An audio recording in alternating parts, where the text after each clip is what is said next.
Congratulations. How does it feel to be an official UFC fighter? Man, it feels great. You know, this is my dream. Been dreaming about this for the past 4 years since 2020 when we started this dream. So to be able to make it become a reality, it means a lot. Did the moment live up to what you'd thought about since then? Man, it's been a wild ride. The 2.5 week notice against a tough guy. Definitely, he came in a lot. We knew he was going to be tough, but he was definitely a lot tougher than what I thought.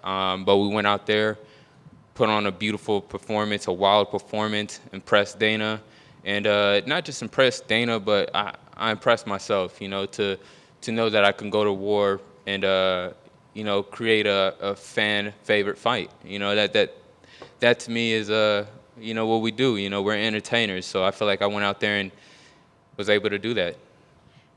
I know everybody obviously wants a flashy knockout or a nice submission, but like you said, it proves a little bit more that you can go through a fight like that. Did you anticipate it having to be that difficult and that fiery? No, I was really anticipating, like, I was envisioning a first round knockout for real, like just from the way how he holds his hands in previous fights. But he actually had his guard up. He switched up his stance, was a little bit more disciplined than I've seen in his past fights from when I was watching him. So kudos to him. But yeah, I definitely thought we was gonna get him out in the first round, possibly submission. Definitely hoping for a knockout, but hey, you know what? It is what it is. We prepare for the worst and hope for the best. There was a lot of talk about his tattoo and how scary it was, and did that affect you at all, seeing that across? Nah. My girlfriend, she's Samoan, so I mean, I understand that that's their culture. Doesn't really faze me. At the end of the day, you know, we're all human, so anybody has a puncher's chance. So that I don't think there's anything in this world that could really rattle me. Looking forward, what do you have in mind for your UFC debut? Do you have a date you'd like to fight or a location or anything? I'm not gonna lie, I'm kind of beat up right now, but shoot, I always envisioned myself fighting in Madison Square Garden. That's always been the dream. I mean, if the UFC calls, I'll talk with my pops and talk with my team and see what makes sense and go from there. Did you always know you were going to be a fighter? Nah, if you would have asked me this back in 2019, this wouldn't have even been a thought. But yeah, like you guys have all heard in everything in the previous interviews that I said, 2020 COVID year, that's really what got this dream started, and since then we haven't looked back. Was it just because you were bored during COVID, or why then? Yeah, I was really bored. I mean, I needed to do something to stay active. I thought I was still gonna go play football, so I didn't want to just hang around the house and just chill out while I felt like everybody else was getting better. And yeah, me and my pops were just in the gym and training, boxing, kickboxing, wrestling, and I just tossed out an idea like, hey, what if I took a fight? And he didn't believe me. At first he didn't believe me. He thought I was just messing around, but he finally took me serious, and we went out there, took my first amateur fight, and the rest is history. Thank you. Just a quick one right here. We see a lot of these second-generation athletes in the NBA and the NFL, and when they make it to the pro, I think the thing that kind of sets them apart is like they grew up in that environment, so they know not just how to act, but like what it takes to get there. They know like the grind of the road and the grind of having to wake up every day. Do you feel like that kind of sets you apart from the rest of these guys that are winning at the Contender Series? Oh yeah, I mean definitely. But I always felt like I always knew I was something special. So the grind was always installed into me since I was a little kid. I mean, of course, my pops, he installed it into me, and yeah, I mean, I just truly believed I was something special, and in order to be something special, you really have to work your hardest to get to that point. And Amy kind of touched upon it, but like when you see these guys with these unbelievable knockouts and they keep racking up these performances, the question's always like, well, what if they get into a firefight? What if they have to push through in the third round? You did that to win a contract. So I think, are you expecting kind of not special treatment, but like maybe a high, like not a ranked guy, but like a higher skilled guy for your first fight because you showed a lot in 15 minutes that not everyone does as contenders. Yeah, I would say you give me a good. You give me a full fight camp. I feel like my performance with a full fight camp will look even better than this. But this right here, I think it's a little bit better than just going out there and getting a knockout, because now you have a bigger sample size of what type of fighter you're gonna get. And last one for me, you glad you didn't have to go through the tough house like your dad? Oh yeah. No, thank you, Dana White, for creating a contender series, because I don't know if I could. I don't know if I could do the tough house. I don't know if I could do the Ultimate Fighter. No, that's a different level of pressure cooker. Yeah, twice at that. It was easy to see the pride on your father's face when he was standing next to you while you're getting the post-fight interview. How happy are you, and how proud of your own achievement to be able to share this moment with him?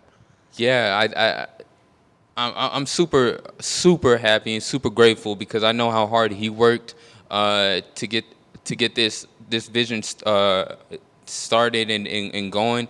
And like I said, my dad, he made his own gym back in 2009, Victory MMA, and to be his first fighter into the UFC, I mean, that I know I made him proud tonight. I know that. How did he rate your first post-fight interview? Man, Did he give you feedback already? It was funny watching his emotion. It was funny watching his face as you were talking. I didn't know if he gave you any feedback on that. Man, nah, he hasn't given me any feedback on it. But I mean, yo, you got to have some type of character. So I mean, I just whatever came into my head just came into my head. I mean, I've been having these feelings and these thoughts for the last 2 weeks, 2.5 weeks or so. So to finally just to get it off my shoulders, I just had to get it off my shoulders. And I could be wrong, but I think this is the second time we've only had the father-son that have both been in the UFC. So who's the first? The Coutures, Randy and Ryan. Oh, dang. So I mean, but Yeah, that's wow. kind of set you guys up to create something unique and different that nobody else has done before. Does that kind of excite you, the potential possibility? Yeah, no, and it doesn't even start. It doesn't stop here. I understand that the road, it only gets tougher, but we only get better from here. So to be the second, like you said, I mean, wow, what a journey it's been these last 4.5 years. It's been such a crazy, wild ride. Like, I couldn't even imagine something like this, like I said, back in 2019. But we're here. I'm 22 years old, just turned 22 back on the 5th. So this was a late birthday gift to myself. When you were younger, say you're going through school, high school, and things like that sort, what did you envision that you would be doing at this point? Man, I thought I was going to be a football player. I thought I was going to get drafted to the NFL. I fight out 135 pounds, so I guess that career definitely changed. Yeah. Yeah, I mean, it makes the most sense. I'm not having to go against, others 6'6", 300 and some pound guys trying to, tackle me and all that stuff. So I'm able to compete against my own weight class as people somewhat similar to my size and see who's the better man. So I think it was a good deal. And what's neat for us, seeing fighters like yourself at the beginning of their career, is to see where they're from. Is your community, have they been watching your journey as well? And did they realize that you were coming here tonight, and were they at home watching you on this? Man, I feel like I had the whole city behind me. Like they've seen my journey from when I made my amateur debut, and they've been with me all by my side. And it was really dope to see them.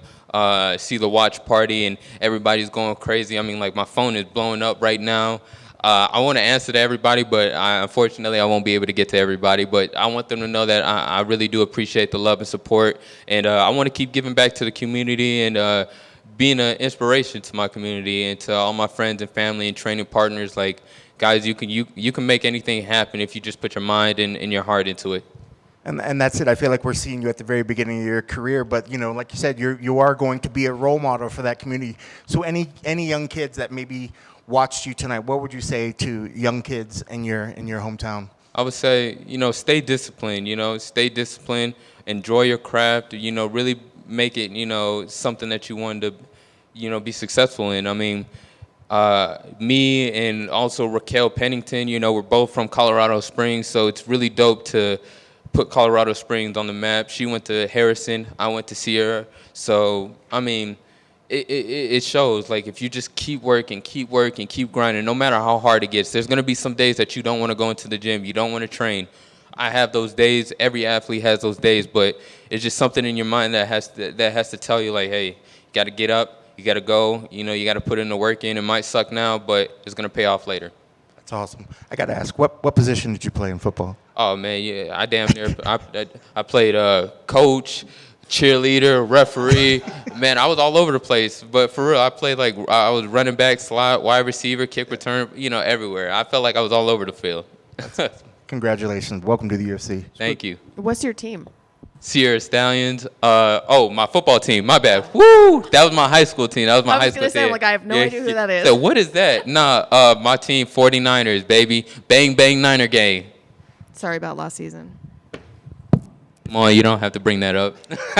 Just a quick one from me. You mentioned the UFC's perspective on having a battle-tested guy and contender, but from your perspective, you mentioned you wanted a knockout, but do you think this dog-type fight will benefit you more in the long term given the takeaways you got from this fight? I think this just shows that I do have that dog in me, but again, I don't want to keep going out there and having these, banging fights. I want to go out there and I want to finish these guys. I'm a finisher at heart. I want to get these UFC bonuses. I don't want to get fight of the night bonus. I don't want that. I want knockout of the night bonuses. That's what's gonna get us paid. That's what's gonna get butts and seats. And we're gonna keep working towards that. Keep getting better. And yeah. In your post-fight interview was brought up. You also said there that you dealt with messages, trolls. Yeah. How was that dealing? How was dealing like that for a contender fight? Man, I was just holding. Man, I had guys hitting me up like, "Oh, he's gonna kill you. He's gonna knock you out. This and that. You might as well. Just crazy stuff." And they'll DM me, and I just hold on to that. I'm gonna hold on to that because I'm gonna keep it. I'm gonna keep them receipts. And once I come out here with this win and get this contract, I'm gonna bring it up, and it just shows like I think they definitely woke up another dog in me. That was their mistake. They should have kept their comments to themselves, been respectful. I'm always respectful to my opponents, and I hope my friends and family aren't doing the same thing. I don't promote that. But yeah, I mean, I hope that humbled him. If I'm not mistaken, amongst those messengers was Dan Hooker, I believe you said? I mean, I don't know if that's true, but I did see in an interview that Dan Hooker said that he likes to send messages from like burner accounts just to mess with the opponents. So if that was him, then I mean, it didn't work. So We're assuming a couple of them were Dan Hooker then. yeah, I'm gonna just assume that. Yeah, but I respect those guys at City Kickboxing, Adesanya, Kai Kara-France, Dan Hooker.